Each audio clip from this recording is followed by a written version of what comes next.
건드렸지. 우리 집안에 들어디어 하늘이 내린 핏줄이 들어온단다. 천안 고아 출신을 불쌍해서 거두졸았더니 10년 동안 밥맞춤 내고 대까지 끊으려 들어. 이 악독한 건드렸지. 우리 집안에 들어디어 하늘이 내린 핏줄이 들어온단다. 천안 고아 출신을 불쌍해서 거두졸았더니 10년 동안 밥맞춤 내고 대까지 끊으려 들어. 이 악독한 거. 안녕하세요. 청취자 여러분, 수신상태 양호입니다. 오늘도 수신상태 양호합니다. 계시는 곳까지 잘 들리신다면 구독, 좋아요, 알림 설정으로 응답해주세요. 영상 제작에 큰 도움이 됩니다. 그럼 오늘의 이야기 본격적으로 시작하겠습니다. 여러분, 혹시 그런 기분을 아시나요? 내가 공들여 쌓아온 10년이라는 시간이 실은 모래 위에 지은 성이었다는 것을 깨닫는 그 비참한 순간 말입니다. 사람의 인연에도 유통기한이 있다는 말을 저는 믿지 않았습니다. 사랑으로 맺어진 부부는 더구나 그 엄격하다는 종갓집의 인연은 죽어서야 끊어지는 줄로만 알았습니다. 그래서 10년을 버텼습니다. 아니, 정확히는 3650일을 도살장의 양처럼 고개를 숙이고 숨소리조차 죽이며 살았습니다. 그런데 오늘 그 지독했던 기한이 강제로 종료되었습니다. 제 발치에 던져진 이 차가운 흰 봉투가 보이시나요? 그 안엔 제 10년의 청춘과 헌신을 단숨에 쓰레기 취급한 문장들이 적혀 있습니다. 이혼 서류. 참으로 간결하고도 잔인한 단어죠. 이 종이 한 장이 저라는 사람의 존재 가치를 부정하고 있습니다. 아들 못 낳는 여자는 우리 집 귀신도 못 된다. 당장 내 집에서 나가거라. 저 굳게 닫힌 대문 안에서 호령하는 시어머니의 목소리가 빗소리를 뚫고 제 가슴을 찌릅니다. 저는 그저 젖은 아스팔트 바닥에 무릎을 꿇은 채 닫힌 대문만을 바라봅니다.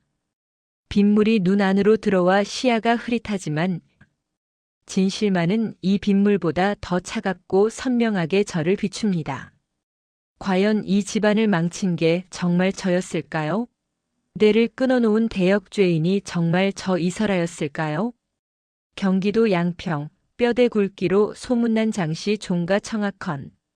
이곳의 공기는 언제나 곰팡이 핀 고서적처럼 무겁고 눅눅했습니다. 제사 음식을 준비하는 제 손끝은 이미 감각이 사라진 지 오래였습니다. 나물 9가지는 기본이고 전 5종류, 귀하다는 생선찜과 제철 과일까지. 이 모든 것을 새벽부터 밤늦게까지 혼자서 해내는 것이 지난 10년 제 일상이었습니다. 저는 이설아입니다. 어릴 적 부모님을 사고로 잃고 외롭게 자란 고아였죠. 그런 제게 태준 씨는 구원이었고 이 집은 제가 처음으로 가져본 진짜 가족의 울타리였습니다. 남편 태준 씨와의 사랑 하나만 믿고 들어온 이가시밭길. 하지만 10년이 흐른 지금 그 사랑은 낡아빠진 걸레보다 더 너덜너덜해졌습니다. 아니, 실은 그 사랑조차 제 착각이었을지도 모른다는 의심이 저를 괴롭힙니다. 이보게 설아. 나물간이 왜 이리 싱거워? 자네 정신을 지금 어디다 두고 제사를 준비하는 건가? 조상님들이 노하시겠어. 시어머니 오금자 여사의 목소리가 부엌을 울립니다. 그녀는 제 뒤를 그림자처럼 따라다니며 제 숨통을 조였습니다.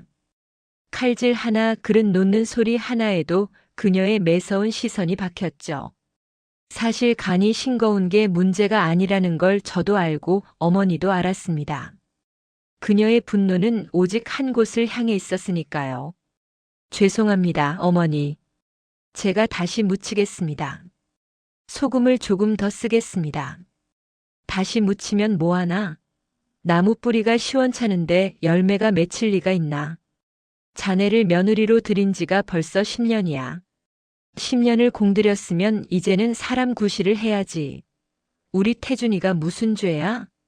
자네 같은 성녀를 만나서 조상님 뵐 낯이 없게 생겼으니. 성녀. 그 말은 제 가슴에 시뻘겋게 달궈진 인장처럼 깊은 낙인을 찍었습니다. 어머니는 시시때때로 저를 무능한 여자, 가문을 망친 여자로 몰아세웠습니다. 동네 안악들이 모인 정자나무 아래에서도 일가 친척들이 모두 모인 제삿날 큰 상 앞에서도 마찬가지였습니다. 그 굴욕과 모욕을 견디며 제가 끝까지 지키려 했던 것은 단 하나였습니다. 바로 제 남편 태준 씨의 자존심이었습니다. 그가 남자로서 느낄 상처를 막아주기 위해 저는 스스로 방패가 되었습니다. 고된 제사가 끝나고 모두가 잠든 밤. 침실 안의 공기는 바깥보다 더 차갑습니다. 남편 태준 씨는 침대 끝에 위태롭게 걸터앉아 벽면만 멍하니 바라보고 있습니다. 저는 화장대 서랍 깊숙한 곳, 비밀번호까지 걸린 작은 상자 속 하얀 봉투를 만지작거립니다. 그 안에는 3년 전 우리가 희망을 품고 찾아갔던 서울의 대형 난임 클리닉 검사 결과지가 들어있습니다. 태준 씨, 오늘 제사 때 어머니가 또 말씀하셨어요. 때를 잊지 못하는 불효에 대해서요. 이제는 정말 한계인 것 같아요. 어머니께 사실대로 말씀드리면 안 될까요? 우리가 왜 아이가 생기지 않는지. 당신이 아프다는 거요. 말하면 뭐가 달라지는데. 내가 무정자증이라는 걸 우리 엄마가 아는 순간 엄마는 쓰러져 돌아가실 거야. 너 우리 엄마 성격 모르니? 장가 가문의 장손이 씨가 마른 남자라는 걸 알면 그 뒷감당을 누가 해. 설아, 내가 참아줘. 내가 그냥 조금만 더 죄인이 되어주면 되잖아. 어차피 넌 부모도 없어서 잃을 자존심도 없잖아. 그의 목소리는 비겁함을 넘어 비열했습니다. 사랑한다는 이유로, 그가 가문을 이어받아야 한다는 중압감을 이해한다는 이유로. 제가 짊어졌던 짐이 얼마나 무거운지 그는 전혀 관심이 없었습니다. 자신의 남자로서의 체면이 무너지는 것보다 제 가슴이 난도질당하는 것이 그에게는 훨씬 쉬운 선택이었던 거죠. 부모가 없어 잃을 자존심이 없다니요. 그는 저를 가족이 아니라 자신의 결점을 숨기기 위한 소모품으로 보고 있었던 겁니다. 태준 씨는 제 손을 잡으며 다시 한번 애걸했습니다. 제발 이번 한 번만 더 넘어가 주면 나중에 좋은 곳에 가서 살자고요. 저는 그 비겁한 눈동자를 보면서도 고개를 끄덕였습니다. 그게 사랑인 줄 알았습니다.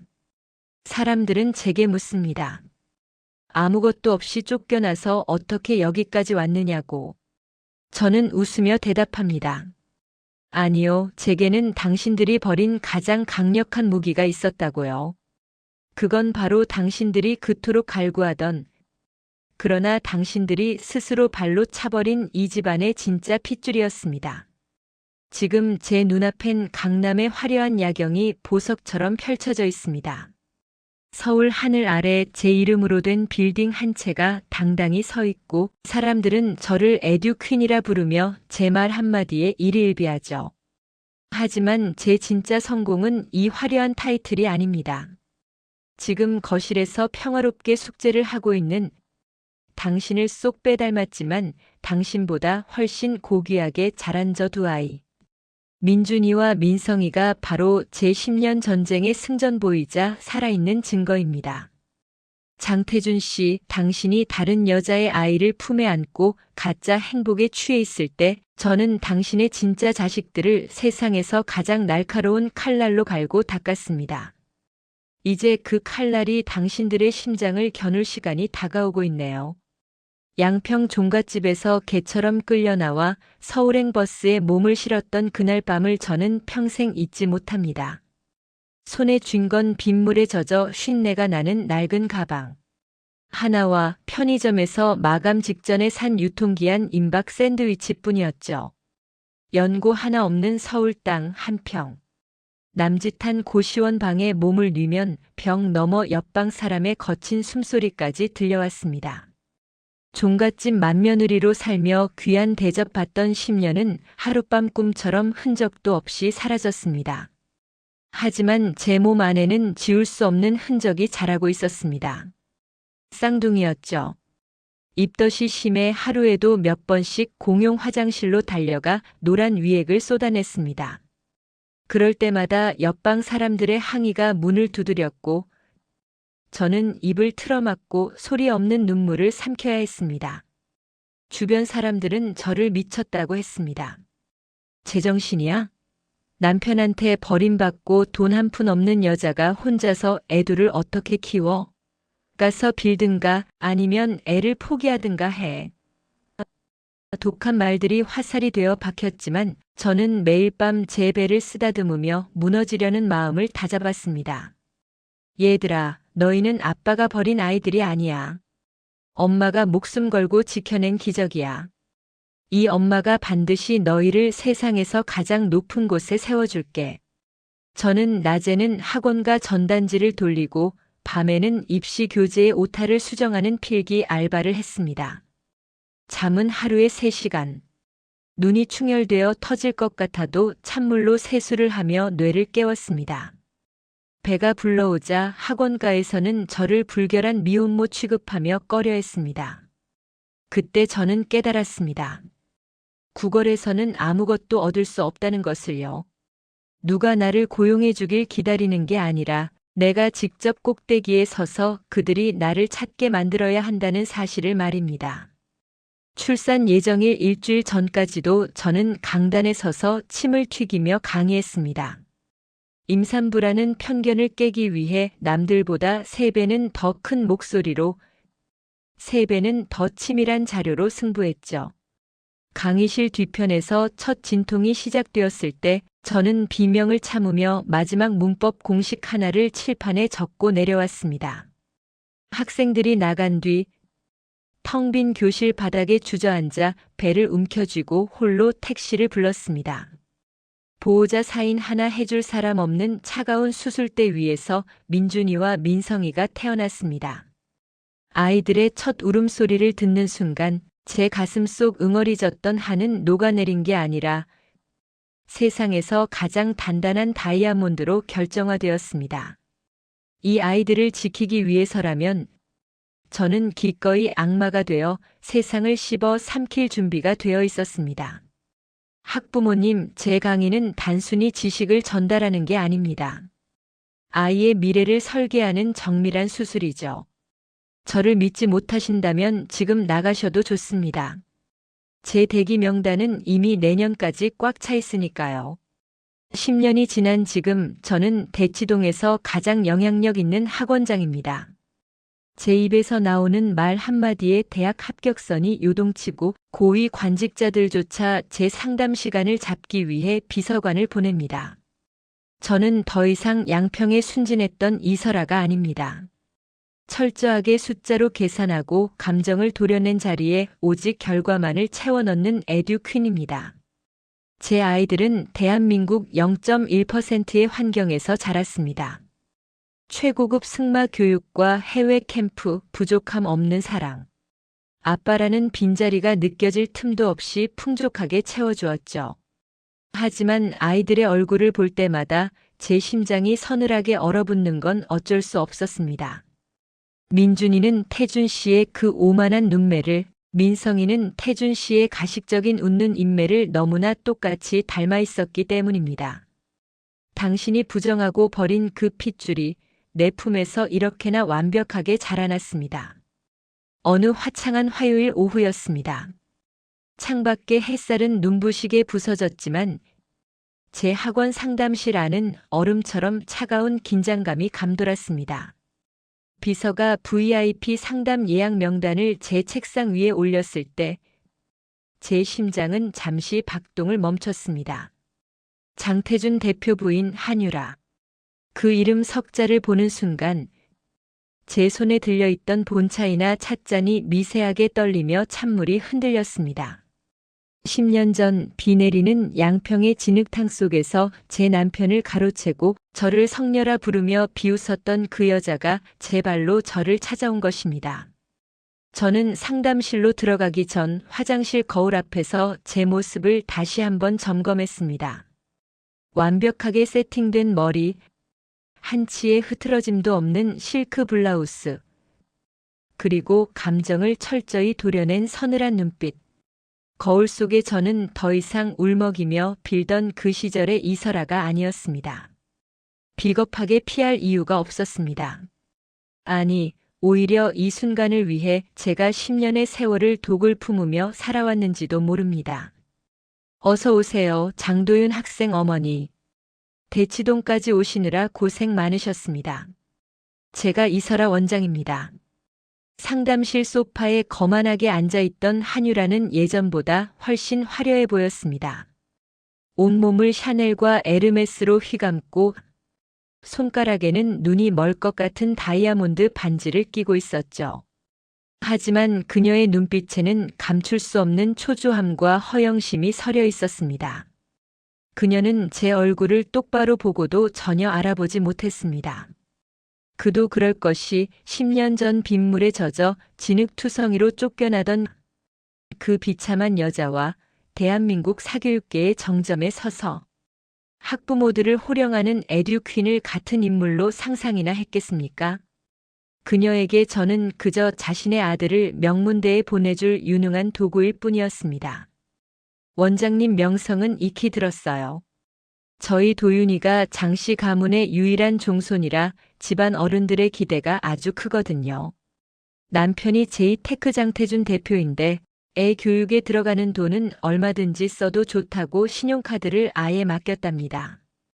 이번에 도윤이 생일 파티도 워커힐에서 정재계 인사들 다 모시고 아주 성대하게 할 예정인데 벌써부터 영재 교육 플랜을 완벽하게 짜고 싶어서요. 유일한 종손. 그 단어가 제 고막을 날카로운 송곳처럼 찔렀습니다. 장태준 씨는 여전히 가문의 대를 잇는다는 그 허망한 명분에 목매며 살고 있었던 겁니다. 한유라는 끊임없이 자랑을 늘어놓았습니다. 시어머니 오금자 여사가 손자를 얼마나 끔찍이 아끼는지, 태준 씨가 얼마나 지극한 애처가인지. 그녀의 입술이 달싹일 때마다 저는 10년 전 제가 겪었던 수치심이 되살아났습니다. 하지만 저는 미소 지었습니다. 사냥감이 제 발로 덫에 들어왔을 때 사냥꾼이 느끼는 그 차가운 희열을 만끽하면서 말이죠. 당신들이 누리는 그 화려한 평화는 실은 남의 눈물 위에 세워진 사상 누각일 뿐이라는 것을 당신은 언제쯤 알게 될까요?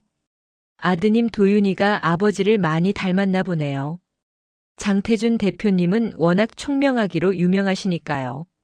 그런데 아이의 혈액형이나 유전적인 특징 중에서 특별히 제가 참고해야 할 점이 있을까요?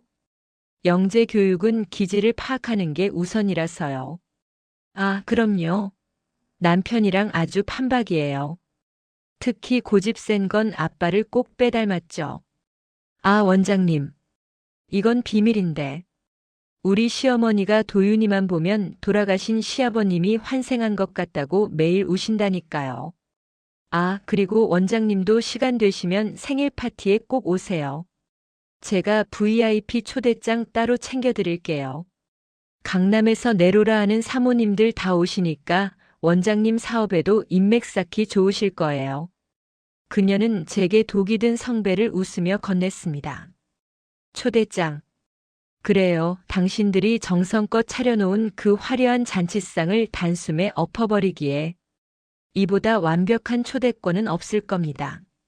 저는 그 초대장을 받아들며 속으로 은졸였습니다. 한유라, 당신이 낳은 그 아이가 과연 누구의 씨인지 그 잔칫날 내가 전 국민 앞에서 확인시켜 줄게. 한유라가 폭풍처럼 휩쓸고 간 깊은 밤.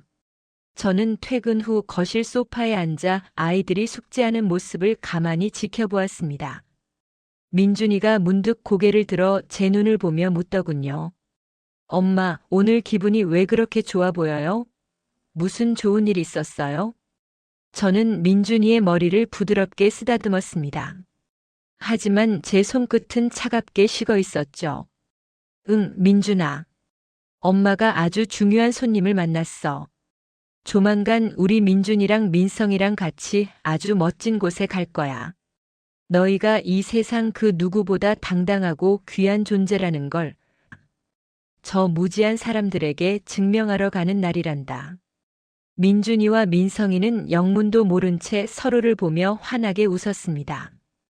아이들이 잠든 뒤 저는 서재로 들어가 육중한 금고를 열었습니다. 그곳에는 제가 양평에서 쫓겨나던 그날부터 10년 동안 매일같이 업데이트해온 복수의 기록부가 잠자고 있었습니다. 첫 번째 서류, 10년 전 장태준의 영구 무정자증 확정 진단서 원본 사본.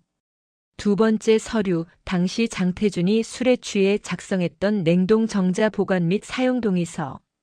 세 번째 서류, 어제 날짜로 발급받은 제 쌍둥이 아들들과 장태준의 친자 확인서. 결과는 99.999% 일치. 그리고 가장 밑바닥에 숨겨둔 마지막 서류. 그것은 한유라의 아들 장도윤에 대한 비밀 조사 보고서였습니다. 저는 알고 있었습니다. 장태준의 의학적 상태는 하늘이 두 쪽 나도 자연 임신이 불가능하다는 것을요. 그런데 한유라는 아이를 낳았습니다. 그것도 장태준의 판박이라며 시어머니를 속이고 말이죠. 한유라, 당신은 대체 어떤 남자의 씨를 빌려 장씨 가문의 종손이라 사기를 치고 있는 걸까요? 장태준, 당신은 자신의 무능함을 덮기 위해 남의 자식을 자신의 핏줄이라 믿으며 저가짜 아내에게 놀아나고 있는 건가요? 생각할수록 소름 끼치는 코미디였습니다. 진짜 핏줄인 제 아이들은 아빠 없이 미혼모의 자식으로 자라야 했고 남의 씨를 받은 가짜 아이는 종갓집의 귀한 손자로 대접받고 있는 이 현실. 저는 서류 뭉치를 꽉 쥐었습니다. 종이가 바스라지는 소리가 마치 그들의 뼈가 으스러지는 소리처럼 달콤하게 들렸습니다. 10년 전 비 오는 마당에서 제가 흘렸던 그 뜨거운 피눈물은 이제 치명적인 독이 되어 당신들이 마실 술잔을 채울 겁니다. 장태준 씨, 당신이 버린 건 단순한 여자가 아니었습니다. 당신의 과거, 당신이 피땀 흘려 세운 기업의 명성, 그리고 당신이 유일한 희망이라 믿는 그 가짜 미래까지. 그 모든 것을 단숨에 무너뜨릴 수 있는 진짜 주인이 이제 당신 앞에 설 준비를 마쳤습니다. 오금자 여사님, 당신이 그토록 원하던 그 핏줄. 제가 그 파티장에서 똑똑히 보여드리겠습니다. 당신이 안고 있는 그 아이가 얼마나 추악한 거짓의 열매인지, 그리고 당신이 발로 찼던 제 아이들이 얼마나 고귀한 당신의 진짜 손자인지 말입니다. 기다려, 장태준. 당신이 가장 높이 올라갔다고 믿는 그 순간, 내가 당신의 날개를 꺾어버릴 테니까. 우리 민준이와 민성이가 당신의 성을 되찾는 날, 당신은 이름조차 잃어버리게 될 거야. 여러분, 가장 화려한 조명 아래서 세상이 무너져 내리는 기분을 아시나요? 인생의 정점에 올라 모든 것을 가졌다고 믿는 그 짧은 찰나, 발밑에 단단한 지층이 순식간에 갈라지는 그 공포 말입니다. 오늘 서울의 한 최고급 호텔 대연회장에서는 장씨 가문의 위대한 승전보가 울려 퍼질 예정입니다. 귀한 종손의 생일을 축하하는 자리, 그 찬란한 빛 아래에서 모두가 건배를 외치겠죠. 하지만 기억하세요. 그 승전보는 곧 당신들의 목을 조르는 장례곡이 될 것입니다. 저는 지금 연회장 입구 거대한 황금빛 문 앞에 서 있습니다. 우아한 블랙 드레스를 입고 제 양옆에는 당신의 눈매를 쏙 빼닮은 두 아이의 손을 꼭 쥐고 말이죠.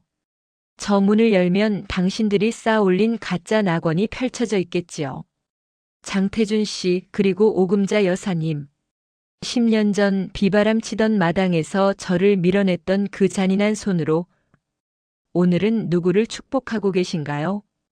당신들이 금지옥엽 아끼는 그 가짜 아들이 과연 당신들의 무너지는 성벽을 지켜줄 수 있을지 지금부터 똑똑히 지켜보십시오. 복수는 차갑게 식었을 때 가장 맛있는 법이라던데 제 복수는 이제 막 끓는 점에 도달했습니다.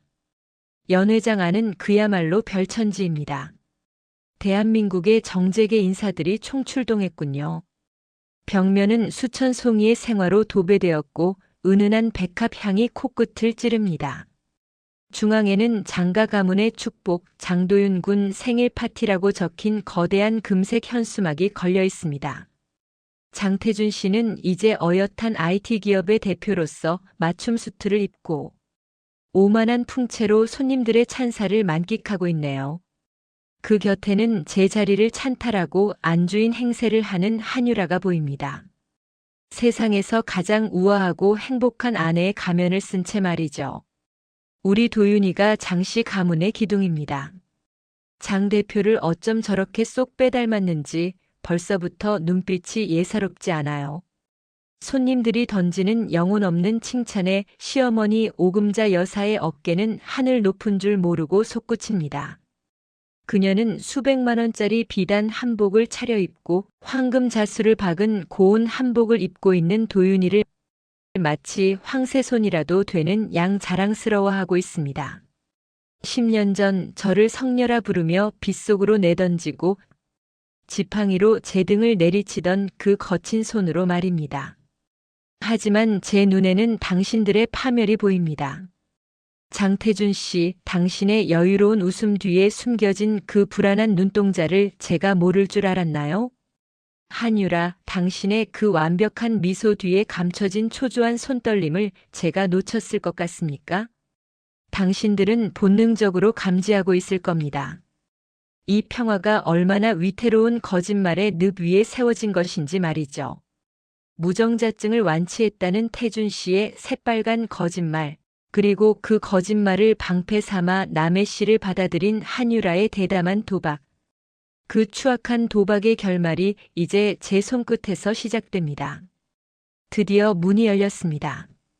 모든 시선이 입구로 쏟아집니다. 화려한 조명을 뒤로 하고 우아한 블랙 드레스를 입고 당당하게 걸어 들어오는 저와 제 손을 잡은 두 어린아이. 연 회장은 마치 시간이 멈춘 듯 찬물을 끼얹은 듯한 정적에 휩싸입니다. 사람들은 술렁이기 시작합니다. 저 여자, 대치동 그 에듀퀸 아니야? 그런데 저 옆에 아이들은 뭐야? 장 대표랑 왜 저렇게 똑같이 생겼어? 장태준 씨의 얼굴이 순식간에 시체처럼 하얗게 질려버립니다. 샴페인 잔을 들고 있던 그의 손이 보기 흉할 정도로 떨리며 술방울이 바닥으로 튑니다. 한유라는 귀신이라도 본 듯 입을 벌린 채 석상처럼 굳어버렸고 오금자 여사는 지팡이를 움켜쥐며 저를 죽일 듯 노려봅니다. 저는 그들의 살기 어린 시선을 정면으로 받아내며 연 회장의 가장 높은 곳 단상 앞으로 천천히 걸어갑니다. 제 구두 소리가 대리석 바닥을 때릴 때마다 당신들의 가짜 왕국이 금가는 소리가 들리는 것 같군요. 참으로 화려한 잔치네요, 장태준 대표님. 그리고 여사님. 초대해 주셔서 진심으로 감사합니다.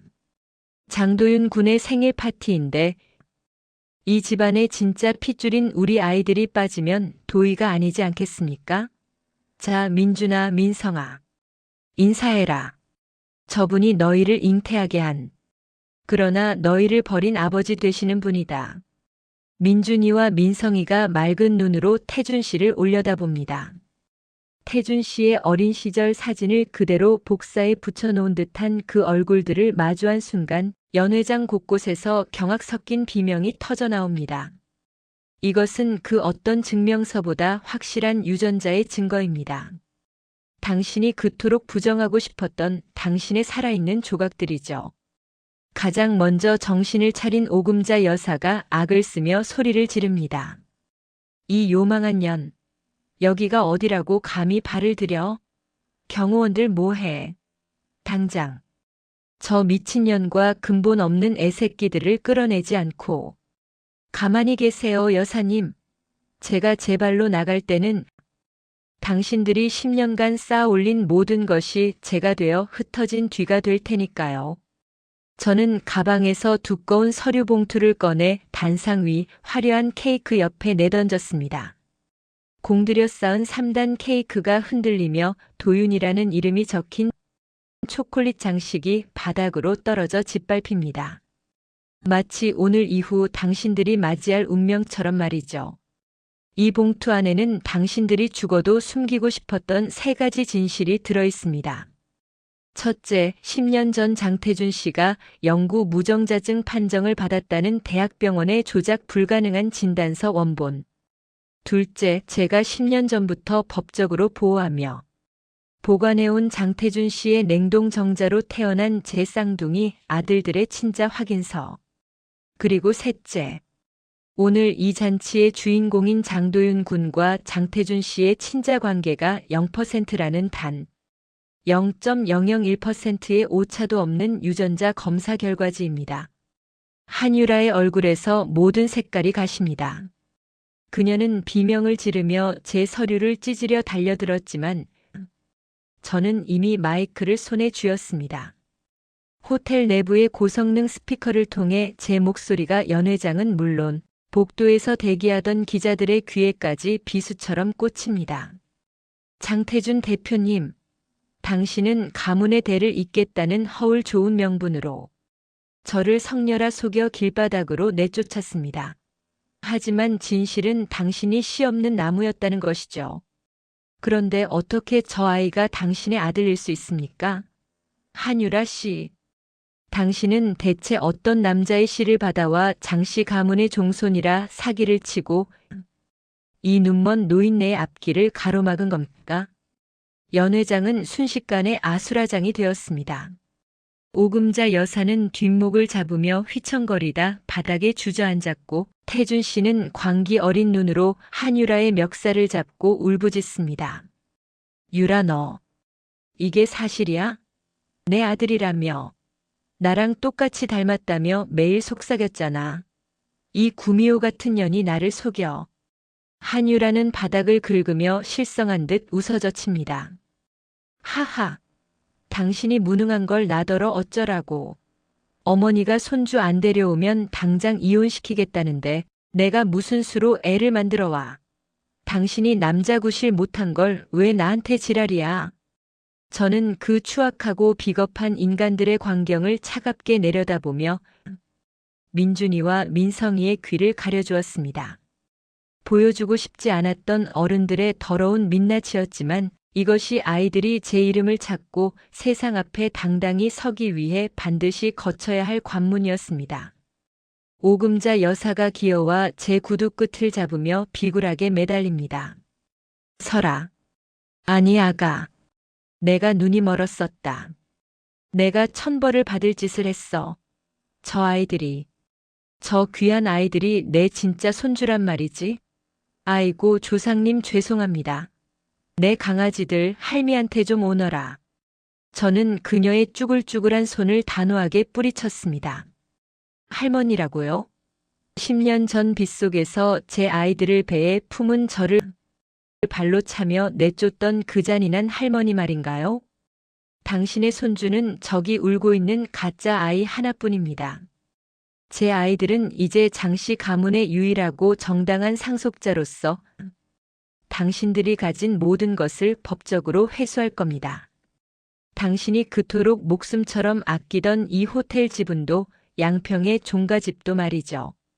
이제 당신들은 알거지가 되어 길바닥으로 나앉게 될 겁니다. 제가 그랬던 것처럼요. 장태준 씨는 넋이 나간 표정으로 허공을 응시합니다. 그의 눈에는 뒤늦은 후회와 파멸의 공포가 서려 있지만 이미 버스는 떠났고 성문은 닫혔습니다. 저는 아이들을 데리고 아수라장이 된 연 회장을 당당히 나옵니다. 등 뒤에서는 한유라의 비명과 오금자 여사의 곡소리, 그리고 장태준의 허망한 외침이 뒤섞여 들려옵니다. 10년 전 제가 양평 대문 밖에서 들었던 그 차가운 빗소리보다 수천 배는 더 경쾌하고 시원한 소리였습니다. 연 회장 밖으로 나오자 서울의 밤 공기가 이토록 달콤할 수 없습니다. 기자들이 개미떼처럼 몰려들어 마이크를 들이밀지만 저는 한치의 흔들림 없이 고개를 듭니다. 이제 온 세상이 알게 될 것입니다. 누가 진짜 핏줄이고 누가 추악한 가짜인지, 누가 가해자이고 누가 위대한 승리자인지. 하지만 여러분, 이것으로 모든 게 끝났다고 생각하시나요? 아니요. 평생을 권력과 돈에 취해 살던 인간들이 그것을 잃었을 때 얼마나 추악한 괴물로 변하는지 저는 잘 압니다. 궁지에 몰린 쥐는 고양이를 문다고 하죠. 모든 것을 잃은 장태준과 오금자 그리고 벼랑 끝에 선 한유라가 저를 향해 어떤 비열한 발악을 시작할지. 진짜 전쟁은 지금 이 순간부터 시작입니다. 자, 이제 너희의 진짜 이름과 자리를 찾으러 가자. 엄마가 약속했지? 그 누구도 너희를 무시하지 못하게 세상의 주인으로 만들어주겠다고. 여러분, 한 사람의 인생을 통째로 훔치고 도려내는 가장 비열한 방법이 무엇인지 아시나요? 그건 바로 그 사람이 목숨보다 소중히 여기는 이름과 자리, 그리고 미래를 빼앗는 것입니다. 10년 전 저는 그들에게서 모든 것을 강탈당했습니다. 사랑받는 아내라는 이름, 종갓집 며느리라는 자리, 그리고 한 인간으로서 숨 쉴 권리와 존엄성까지 말이죠. 그들은 저를 진흙탕에 처박으며 말했습니다. 너 같은 건 우리 가문의 수치다. 하지만 지금 상황은 완전히 역전되었습니다. 그들이 수치라 불렀던 제 존재가 이제 그들의 숨통을 끊어놓을 거대한 해일이 되어 돌아왔습니다. 호텔 연회장에서의 폭로 이후 대한민국 전체가 발칵 뒤집혔습니다. IT 업계의 황태자라 불리던 장태준의 추악한 불임 거짓말, 그리고 종갓집의 가짜 손자 스캔들. 포털 사이트의 실시간 검색어는 온통 그들의 이름으로 도배되었고 장씨 가문의 주가는 연일 하한가를 치고 있습니다. 하지만 추락하는 짐승은 마지막 순간에 가장 독이 오른 발톱을 드러내는 법입니다.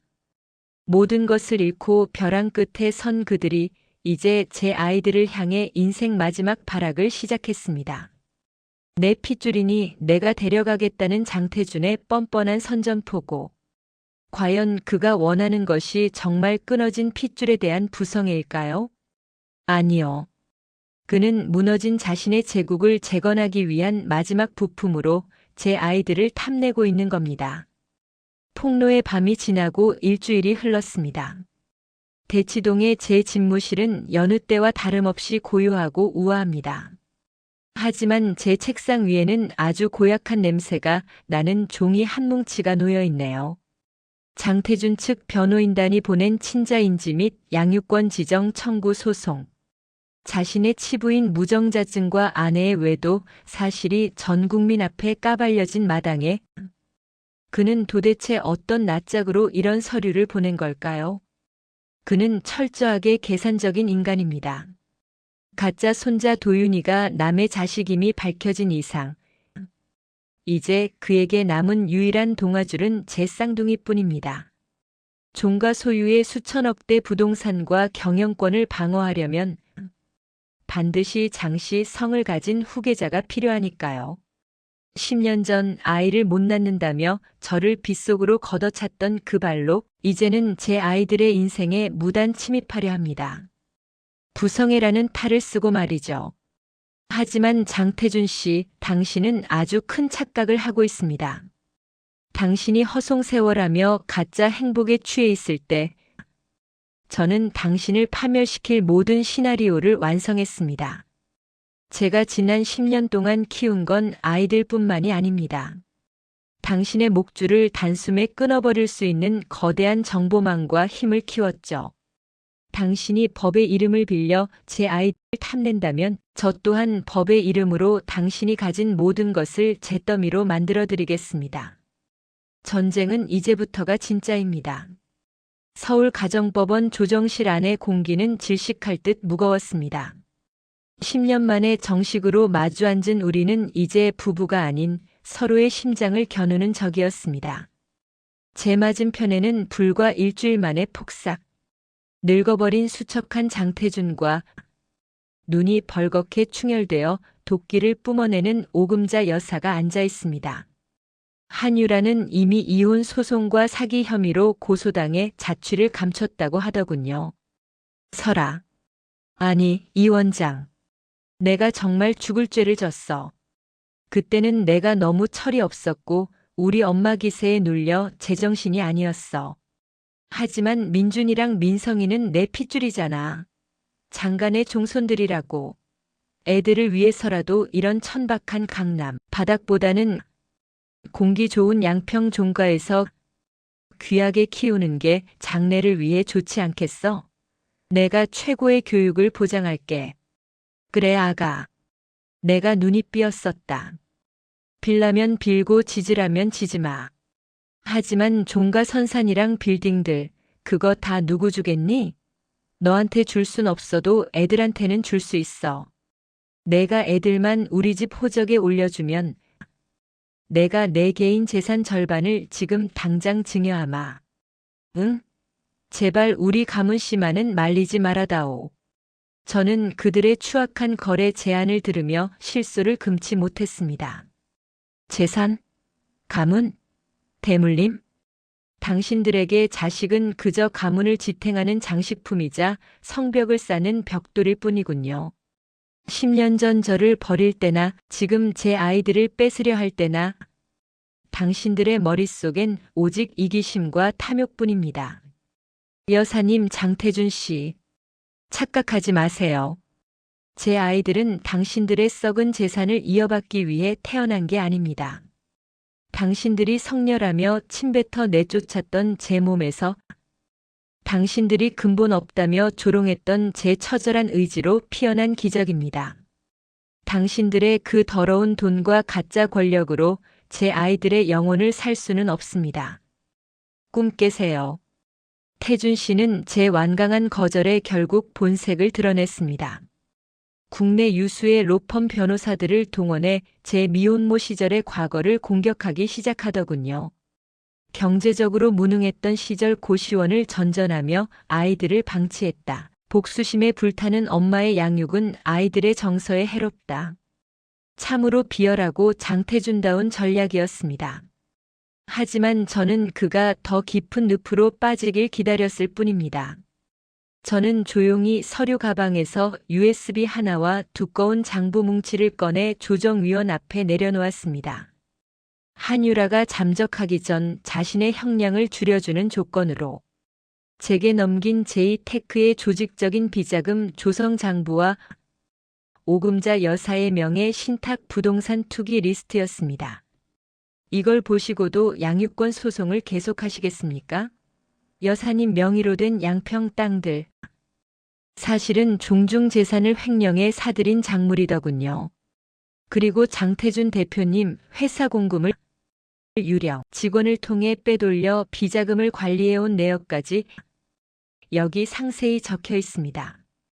이 자료가 검찰청으로 넘어가면 당신들은 양육권을 다투기는커녕 평생 감옥, 쇠창살 뒤에서 조상님들 이름을 부르짖어야 할 텐데요. 태준 씨의 얼굴은 이제 흑빛을 넘어 잿빛으로 변했습니다. 그가 평생 공들여 쌓아 올린 가식의 탑이 무너져 내리는 소리가 들리는 듯 했습니다. 법정 안의 공기는 순식간에 동결되었습니다. 포식자인 줄 알고 달려들었던 늙은 사자와 비겁한 여우는 이제 제 발밑에서 목숨만 살려달라고 빌어야 하는 처지가 되었습니다. 선택하세요. 지금 당장 양육권 소송을 취하하고 모든 친권 포기 각서에 서명한 뒤 조용히 사라질 것인지 아니면 내일 아침 9시 뉴스에서 당신들의 수에 입은 모습을 전 국민에게 보여줄 것인지 결국 장태준과 오금자 여사는 항복 선언을 했습니다. 아이들에 대한 모든 권리를 영구히 포기함은 물론 10년 전 제가 겪은 고통에 대한 응분의 대가로 막대한 위자료 지급 합의서에 서명했죠. 그들이 목숨보다 아끼던 양평의 종가집과 부지는 이제 제 소유가 되었습니다. 하지만 저는 그 집을 허물어 없애지 않을 겁니다.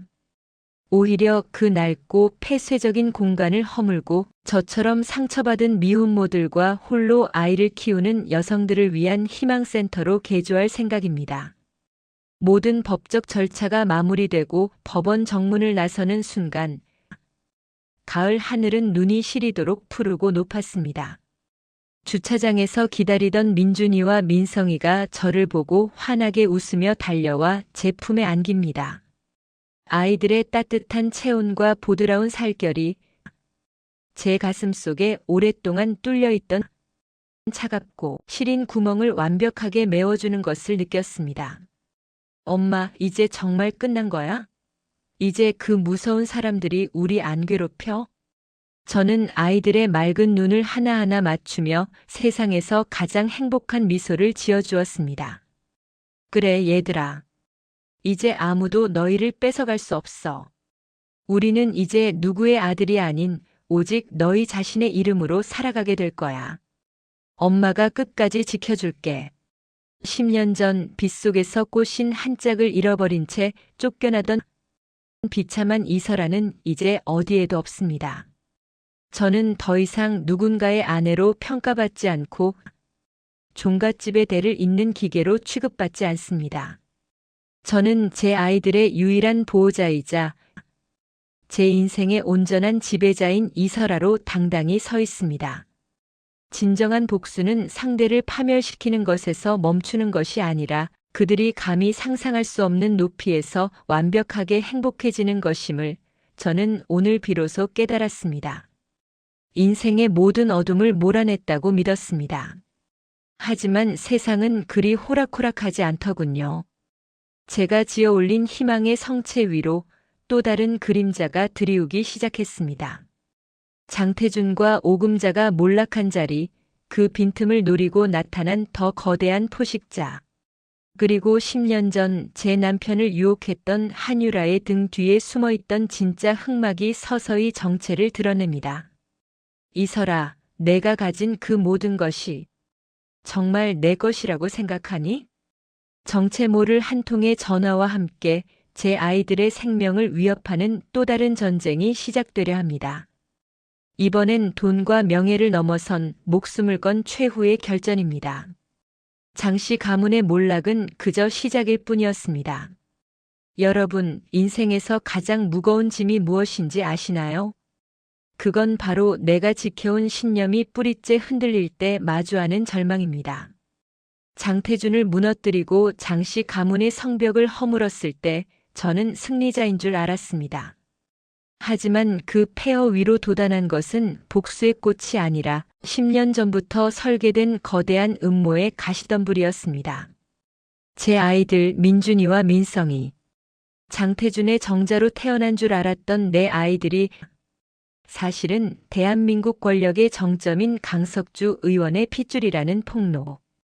장명숙 고모 할머니가 던진 그 비수가 제 가슴을 관통했습니다.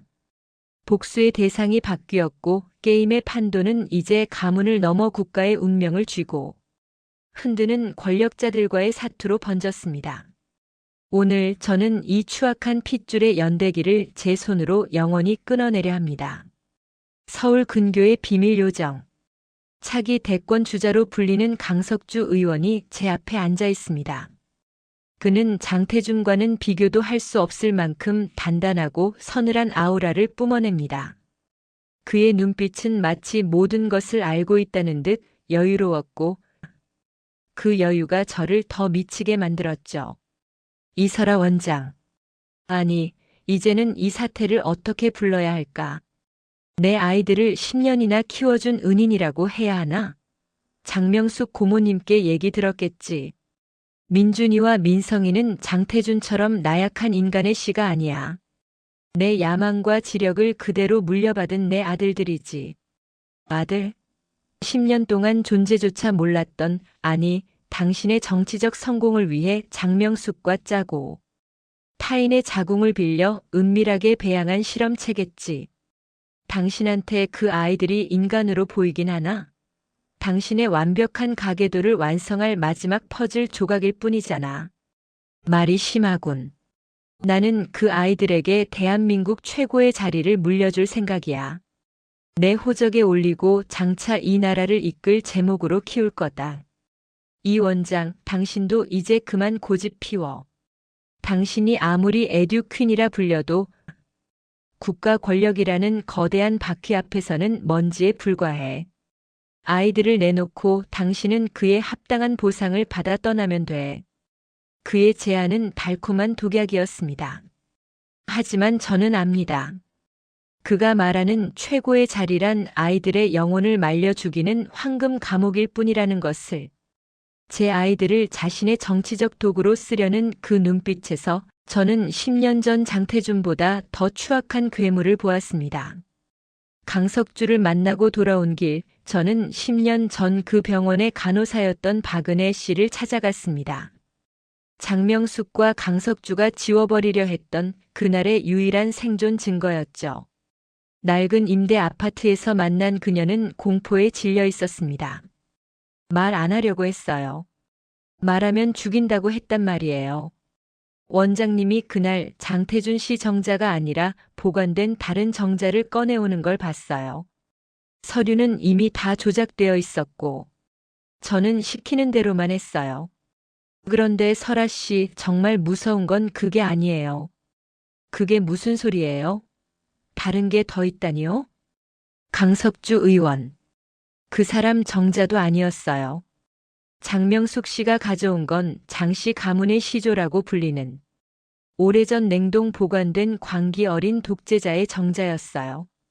그들은 인간을 만든 게 아니라 가문의 신화를 이어갈 상징을 억지로 빚어낸 거예요. 충격적인 진실의 조각이 맞춰졌습니다. 민준이와 민성이는 누구의 아들도 아니었습니다. 가문의 집착과 권력의 광기가 만들어낸 비극적인 피조물. 하지만 그 사실이 제게는 오히려 구원이 되었습니다. 그 누구의 핏줄도 아니기에 오로지 제 아이들로만 남을 수 있다는 확신이 생겼으니까요. 저는 장명숙과 강석주를 양평고택으로 불러냈습니다. 제가 상속받은, 그러나 여전히 저주받은 그 집으로 말이죠. 저는 거실 바닥에 휘발유를 뿌리고 그들이 보는 앞에서 10년 전 조작된 모든 서류와 그들의 비자금 증거를 던졌습니다. 자, 장명숙, 강석주. 당신들이 그렇게 신봉하던 그 고귀한 핏줄의 성지가 불타고 있어. 봐. 당신들이 만든 그 허망한 신화가 어떻게 재가 되는지. 이 미친년이. 당장 불 꺼. 그 서류가 없으면 내 대권은 어떡하라고. 내 집. 장씨 가문의 근본이 무너진다. 안 돼. 불길은 순식간에 고택을 집어삼켰습니다. 저는 그 불길 속에서 10년 동안 저를 괴롭혔던 장씨 가문의 며느리라는 유령을 함께 태워버렸습니다. 장명숙은 실성한 듯 타오르는 불길 속으로 뛰어들려 했고, 강석주는 자신의 정치 인생이 끝났음을 직감하고 자리에 주저앉았습니다. 저는 그들을 뒤로하고 불타는 집을 빠져나왔습니다. 제 손에는 오직 아이들의 출생신고서 원본, 제가 직접 써놓은 이민준, 이민성이라는 이름이 적힌 종이만이 들려 있었습니다. 사건은 원인 미상의 화재로 종결되었습니다.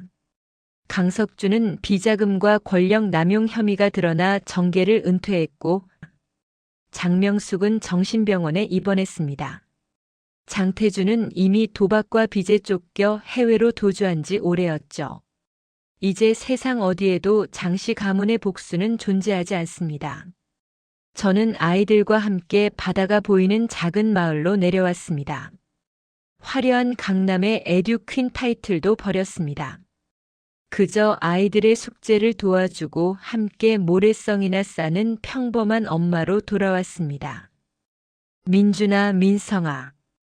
저 바다 건너엔 뭐가 있을까? 자유요. 엄마랑 우리가 가고 싶은 곳 어디든요. 아이들은 이제 더 이상 누구의 시인지, 누구의 핏줄인지 묻지 않습니다. 그들은 그저 자신의 이름으로 살아가고 있습니다. 복수는 상대를 죽이는 것이 아니라 상대가 심어놓은 불행의 씨앗을 내 안에서 완전히 뽑아내는 것이었습니다. 저는 이제야 비로소 그 무거운 꽃신을 벗고 맨발로 모래사장을 걷습니다. 차갑지만 기분 좋은 바닷물이 제 발등을 간지립니다. 저는 가끔 양평의 그 비 내리는 오후를 떠올립니다. 진흙탕에 버려졌던 그 꽃신 한 짝. 그때는 그것이 제 인생의 전부인 줄 알았습니다. 하지만 지금 제 신발장에는 아이들이 선물해준 알록달록한 운동화가 놓여 있습니다. 그 신발을 신고 저는 어디든 갈 수 있습니다. 여러분, 당신을 올가매고 있는 핏줄의 굴레나 과거의 상처가 있나요? 그것을 끊어낼 가위는 이미 당신의 마음속에 있습니다. 두려워하지 마세요. 무너진 성벽 너머엔 당신이 상상하지 못한 드넓은 바다가 기다리고 있으니까요. 제 이야기는 여기서 끝납니다. 하지만 여러분의 이야기는 이제 막 찬란한 아침 해를 맞이하고 있을 겁니다. 부디 당신의 이름으로 당당하게 걸어가시길 바랍니다. 오늘 이야기는 여기까지입니다. 오늘도 수신 상태 양호합니다. 계신 곳까지 잘 전달되었나요? 잘 전달되었다면 구독, 좋아요, 알림 설정 부탁드립니다. 영상 제작에 큰 도움이 됩니다. 다음엔 더 따뜻한 이야기로 찾아뵙겠습니다. 오늘 하루도 고생 많으셨습니다.